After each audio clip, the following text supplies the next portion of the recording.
نحمده ونصلی علی رسولہ الکریم اما بعد فاعوذ باللہ من الشیطان الرجیم بسم اللہ الرحمن الرحیم۔ شروع اللہ کے نام سے جو بڑا مہربان نہایت رحم کرنے والا ہے۔ تبیر نامہ 126 کے ساتھ میں ناصر نجم خوش آمدید کہتا ہوں اور امید کرتا ہوں کہ آپ سب خیر خیریت سے ہوں گے۔ آج کا عنوان ہے خواب میں پالک دیکھنا۔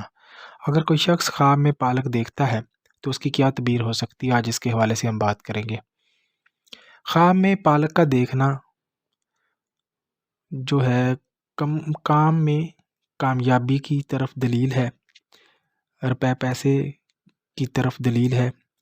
اس کا کھانا اگر گوشت میں پکا ہوا کھائے اور روغن میں اس میں ہے تو اس میں جس قدر کھائے گا اس قدر نفع کی دلیل ہے۔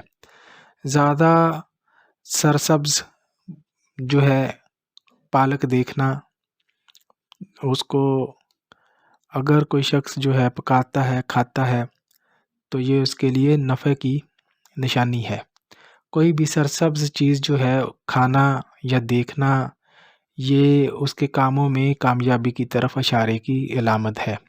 کچھ حضرات نے جو ہے پالک کو غم اور اندیشے کی دلیل کی ہے، لیکن یہ سراسر غلط ہے۔ کوئی بھی جو ہے سرسبز چیز آپ اگر دیکھتے ہیں تو وہ آپ کے فائدے کی طرف اشارہ ہے، لہٰذا پریشانی کی کوئی بات نہیں ہے۔